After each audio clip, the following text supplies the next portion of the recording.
Welcome back. थोड़ा आगे बढ़ते हैं। आज chief justice Islamabad high court ने भी एक तहरीरी फैसला भी जारी किया इस्लामाबाद हाई कोर्ट की जानिब से कि एहतजाज के बारे से कमेटी बनाए हुकूमत और वो पाकिस्तान तहरीक इंसाफ से मुज़ाकरात करे और फिर इस्लामाबाद में ज़ाहिर कानून और आइन के तहत इजाज़त नहीं है तो और फिर बेलारूस का वफ्द आ रहा है। इस पर सलमान आप क्या समझते हैं? ये तहरीरी फैसला जारी किया गया इस्लामाबाद हाई कोर्ट का, तो इसका कोई असरात मुरतब होंगे?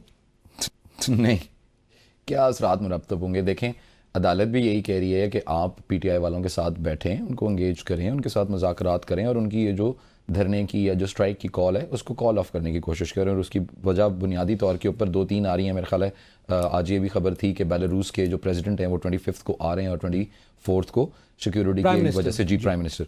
तो अब इस्लामाबाद के अंदर तो आपको पता है ना कि एक्टिविटी बहुत ज़्यादा होती है। तो देखें, एवरी सेन पर्सन, जिस तरह भाई अभी बात कर रहे थे, हर कोई यही चाहता है कि सैनिटी प्रिवेल हो और तमाम मुक़्तदर हल्के जितने भी हैं, पॉलिटिकल पार्टीज़ हैं, जितने भी स्टेक होल्डर्स हैं, वो अक्लमंदाना फ़ैसले करें। उनके फ़ैसलों में ईगो ना हो, उनके फ़ैसलों में उनकी ज़िद ना हो, अवाम की राय हो, अवाम की मंशा और अवाम की भलाई हो। ऐसा तो कुछ भी नहीं हो रहा, ये तो कोई भी नहीं ना कर रहा, चाहे वो पीटीआई वाले हों, चाहे वो हुकूमत के लोग हों। अवाम की भलाई में हमेशा आप लोगों को कहता हूँ कि अवाम पे किसी की नज़र नहीं है। खान साहब के भी मुतालबात अपनी ही हद तक हैं, वो ख़ुद की रिहाई चाहते हैं, वो कौम के लिए कुछ नहीं चाहते। हुकूमत भी जो है वो सिर्फ एक पॉलिटिकल पार्टी को कॉर्नर करना चाहती है ताकि उनकी हुकूमत बनी रहे और उनका जो मामलात हैं वो सीधे चलते रहें। ठीक, इस सारी लड़ाई में आपके लिए कोई नहीं लड़ेगा, मेरे लिए कोई नहीं लड़ेगा, हमारे पैनल के लोगों के लिए कोई नहीं लड़ेगा। हम वो इस्लामाबाद हाई कोर्ट का डिसीजन इसी वजह से है, वो बेचारे कोर बीच में लोग आते हैं, मीडिएट करने की कोशिश करते हैं, बच बचाव करने की कोशिश करते हैं कि शायद किसी बहाने ये जो इतना स्ट्रॉन्ग स्टैंस लिया हुआ है, इतनी जो हार्ड कोर अप्रोच अपनाई गई है, चाहे जिस मर्जी की तरफ से हो, उसके अंदर कोई नरमी आए। ठीक है, लेकिन जब दोनों तरफ से वो CBMs, वो कॉन्फिडेंस बिल्डिंग मेयर्स नहीं बहाल हो पाते तो फिर ये डेडलॉक पहले भी यही चलता रहा है। सितंबर हमने पूरा इसी में गुजारा, अक्टूबर हमने पूरा इसी में गुजारा, नवंबर खैर से गुजरा था, तो नवंबर के आखिरी हफ्ते के यही हो गया। बिल्कुल ठीक है। आप समझते हैं कि इसके कुछ ज्यादा असरात मुरतब होते हुए पूरी उम्मीद नहीं है। इब्राहिम, आप क्या समझते हैं? इस्लामाबाद हाई कोर्ट का एक तो जाहिर है जो फैसला, तहरीरी फैसला जारी हुआ है, उसके तहत अगर मुज़ाकरात कामयाब नहीं भी होते पीटीआई के साथ, तो क्या फिर भी पीटीआई आपको लग रहा है एहतजाज करेगी इस्लामाबाद में इस तहरीरी फैसले के बाद? देखें, मेरा नहीं ख्याल कि पाकिस्तान तहरीक इंसाफ का एहतजाज इस फैसले के ऊपर जो है वो मुनसर है, क्योंकि सारा मामला जो है वो मुज़ाकरात के ऊपर। अगर मुज़ाकरात हो जाते हैं तो फिर ऑटोमेटिकली जो है वो जलसा या एहतजाज कैंसिल हो जाएगा। दूसरा, आज के जो फैसले की आप बात कर रहे हैं, जो इस्लामाबाद हाई कोर्ट के चीफ जस्टिस का फैसला है, मैं बड़ा हैरान हुआ ये फैसला जिस वक्त आया और जिस वक्त ऑब्जर्वेशन अदालत की तरफ से दी जा रही थी। उस वक्त मैं ये सोच रहा था कि शायद आज जो इस्लामाबाद की ज़िले इंतज़ामिया है, DC इस्लामाबाद यहाँ पे मौजूद हैं, सेक्रेटरी दाखिला हैं, वफाकी जो है वो वज़ीर दाखिला यहाँ पे मौजूद हैं, IG इस्लामाबाद यहाँ पे मौजूद है, शायद कोई इनकी सरजनश होगी। उसकी बुनियादी वजह यह है कि पाकिस्तान तहरीक इंसाफ की जानिब से मुसलसल जो है वो, आपको याद होगा कि अगस्त के महीने में जो है वो मुसलसल दरखास्तें दायर की जा रही थी, इस्लामाबाद इंतजामिया के को दी जा रही थी और इस्लामाबाद हाई कोर्ट में भी दायर की जा रही थी कि हमें इस्लामाबाद के अंदर जो है वो 2 घंटे के लिए प्रोटेस्ट करने की इजाज़त दी जाए, और एक दिन उन्होंने जो है वो जलसे के लिए मांगा था। अब वहाँ पे जो इस्लामाबाद इंतजामिया थी उनकी तरफ से कहा गया था कि रेड जोन के अंदर जो है वो हम जलसा करने की इजाज़त नहीं देंगे। वहाँ पे चीफ साहब ने भी ये बात बोली थी, उनकी ऑब्जर्वेशन ये थी कि जो रेड जोन है वो रेड जोन है, वहाँ पे आप किसी को भी जाने की इजाज़त ना दें, लेकिन आप ये पहले डिक्लेयर करें रेड जोन है क्या। वहाँ पे ये एक तो ये जिम्मेदारी लगाई गई थी DC इस्लामाबाद की, तो आपने बताना है कि रेड जोन कहाँ से शुरू होता है और कहाँ तक जाता है। और दूसरी बड़ी इंपॉर्टेंट चीज ये थी कि उनको हिदायत दी गई थी और ये कहा गया था कि मुझे आप एक जामे प्लान ला के बताएं कि जो पाकिस्तान के अंदर जितने भी सियासी लोग हैं, सियासी जमातें हैं, वो अगर एहतजाज करना चाहती हैं तो वो किस जगह पे आके करें। एक जगह बहुत से सवाल उठाए गए थे जिनके जवाबात नहीं थे, लेकिन इस वक्त भी जाहिर एक फैसला जारी हुआ है जो कि अब कौन उस पर अमल करता है। उमर दराज, आप क्या समझते हैं इस्लामाबाद हाई कोर्ट का ये फैसला, मुज़ाकरात कमेटी, अब मुज़ाकरात वो वाले नहीं बल्कि एहतजाज के वाले से जो मुज़ाकरात अदालत ने कहे, इसका क्या नतीजा है? देखिए, मेरे ख्याल से मुज़ाकरात तो पहले भी हो रहे हैं और अदालतें मुज़ाकरात कहें भी तो सियासी जमातें अदालतों के कहने के ऊपर मुज़ाकरात तो नहीं करेंगी। अदालतों को ऐसे मामलात में नहीं पढ़ना चाहिए जहां सियासत इन्वॉल्व हो और कल को वो एहतजाज करेंगे। आपने 5 अक्टूबर को भी ऑर्डर किया था, वो पहुंच गए थे, एहतजाज भी हो गया था। तो अदालतों को मेरे ख्याल से ऐसे फैसलों में पड़ना ही नहीं चाहिए। उन्हें कहना चाहिए कि दोनों जमातें जो हैं, दोनों अतराफ जो हैं, रिस्ट्रेंट का मुजाहरा करें। आप लोग जो हैं उनको इजाजत दें, उनको कहें जी आप तशद्दुद ना हो, इस किस्म का कोई रास्ता निकालना चाहिए। लेकिन आप जब ये बात करते हैं कि जनाब वो फलां कानून के तहत जो है 7 दिन पहले आपको इजाजत मांगनी पड़ेगी, तो फिर कौन इसको मेक श्योर करेगा कि जब वो दरखास्त देते हैं तो उनको जलसे की या एहतजाज की इजाजत दी जाती है या नहीं दी जाती। तब तो अदालतें फैसले महफूज कर देती हैं और उसके बाद लोग देखते रहते हैं। तो मेरे ख्याल से ये कोई ऐसा नहीं है, पाकिस्तान कोई बड़ा डेमोक्रेटिक किस्म का मुल्क नहीं है, कोई आइडियल स्टेट नहीं है जहां पे हम कहें जी अदालत ने कह दिया तो रूल ऑफ लॉ है तो उसको मानना चाहिए। फैसले अदालत के जरूर मानने चाहिए, इसमें कोई शक नहीं है, लेकिन अदालतों को बाकी चीजें भी मद्देनजर रखनी चाहिए कि पाकिस्तान में हालात वाकयात क्या है। और सच्ची बात तो ये है कि हमारे यहाँ सिस्टम को कहीं ना कहीं से वो लाइफलाइन मिलती है या इंश्योरेंस मिलती है।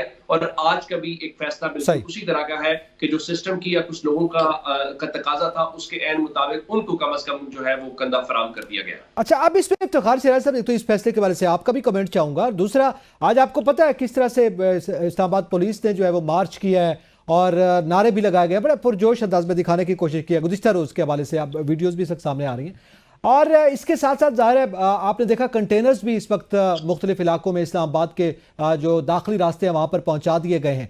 तो हुकूमती सतह पर भी एक तैयारी दिखाई दे रही है।